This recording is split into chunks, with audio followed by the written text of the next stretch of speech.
Hello class, welcome back in my lecture. यहाँ पर हम डिस्कस करने जा रहे हैं आपसे आज क्लास में मेथड्स क्या हैं फॉर किसके लिए, पब्लिक डेट्स को रिडम्पशन। पब्लिक डेट की पेमेंट के लिए गवर्नमेंट पब्लिक डेट्स को कैसे पेमेंट करता है, इसके लिए कौन कौन से मेथड हैं यहाँ पर आपके साथ डिस्कस करेंगे। और इस पब्लिक डेट्स के मेथड को पढ़ने के लिए हमने ये पॉइंट्स लिख रखे हैं क्लास।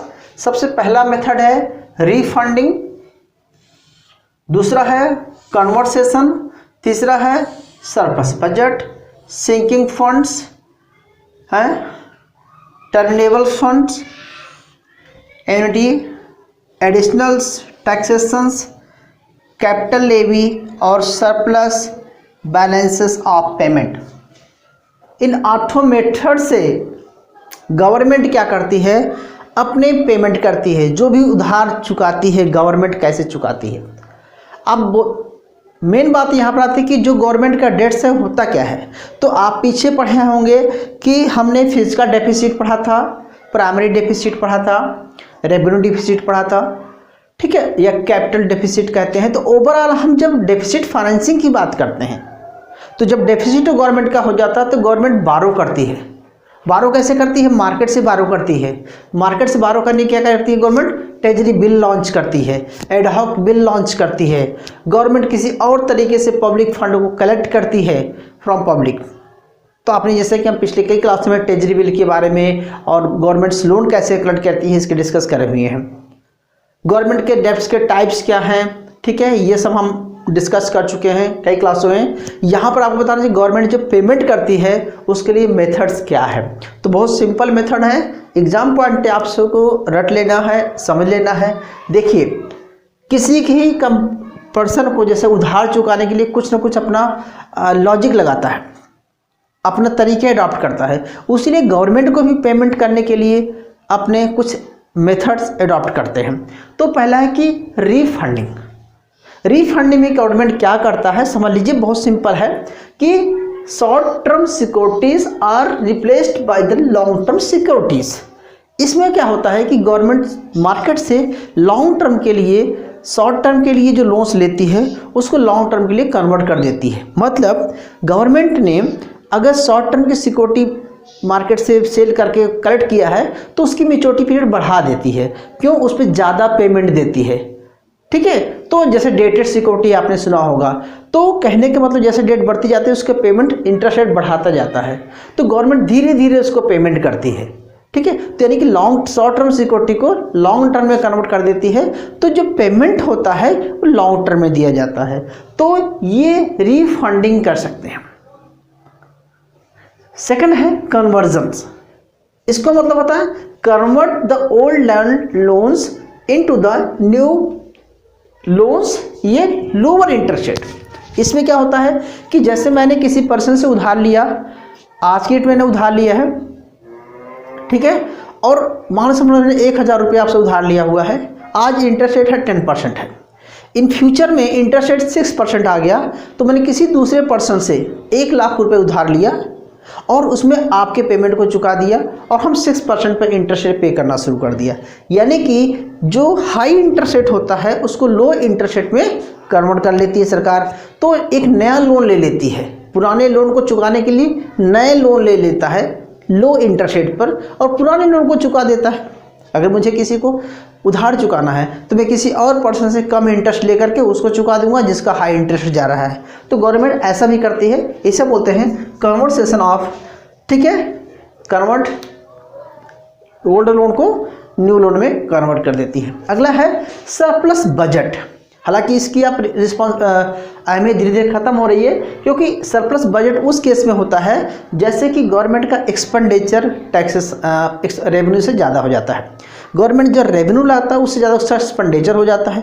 इस केस में गवर्नमेंट घाटे का बजट बनाता है तो घाटे के बजट जैसे बनता था उसी तरह से सरप्लस बजट भी बनता था। तो सरप्लस बजट हालांकि आज की डेट में यह नहीं बन रहा है, लेकिन क्योंकि ऑलरेडी गवर्नमेंट घाटे में जा रही है, तो सरप्लस बजट भी एक तरीका होता है कि जो बजट बनता है एक्सपेंडिचर और टैक्सेशन का, गवर्नमेंट कहाँ से कितना आएगा, किधर को जाएगा, उसमें कितना लोन चुकाया जाएगा, इस तरह से गवर्नमेंट सरप्लस बजट बना देती है। लेकिन ये धीरे धीरे इसकी इंपॉर्टेंस कम हो रही है। अगला है सिंकिंग फंड।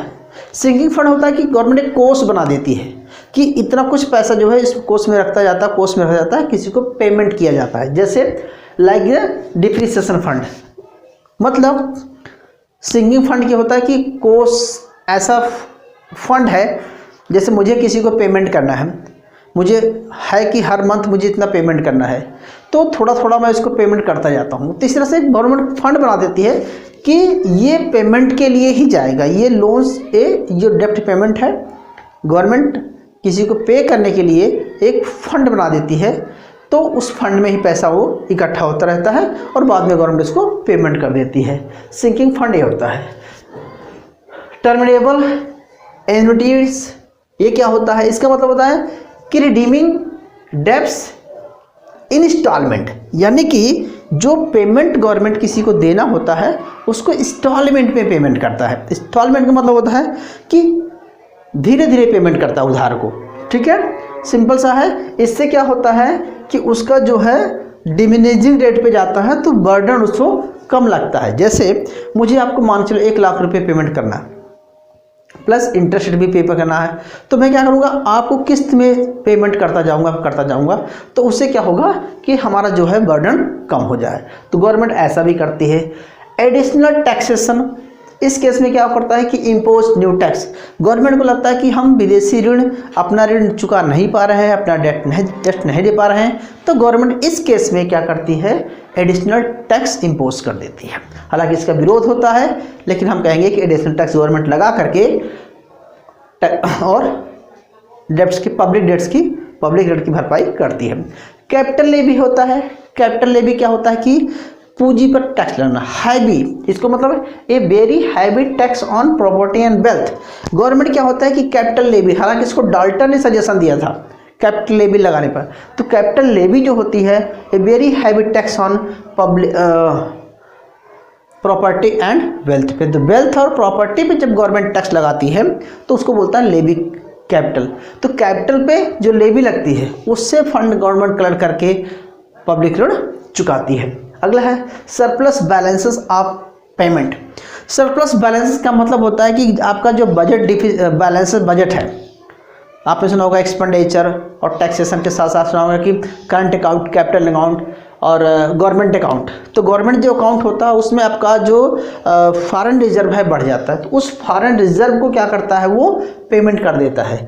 यानी कि गवर्नमेंट के पास जो फॉरेन रिजर्व है, फॉरेन रिजर्व कब आता है, जब आपका एक्सपोर्ट ज़्यादा होता है, इंपोर्ट कम होता है, या आपके पास जो नेट फैक्टर पेमेंट बाहर से आती है।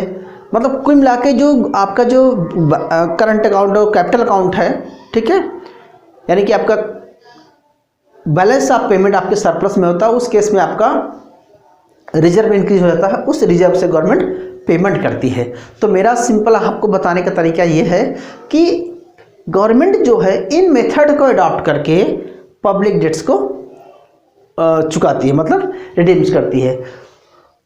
तो बस आज के लिए इतना ही काफ़ी है क्लास, इस क्लास के लिए। उम्मीद करता हूँ समझ में आ गया होगा। कुछ करना नहीं है, आपको इन पॉइंटों को याद कर लेना है। अक्सर एग्जाम में पूछ लिया जाता है कि what are the major step, कौन से हैं, कौन कौन से स्टेप है जो गवर्नमेंट जो है डेट्स को पेमेंट को कैसे पेमेंट करती है। Clear class? सो उम्मीद करता हूँ फिर भी कोई क्वारी हो तो डिस्कस करेंगे क्लास में। Thank you.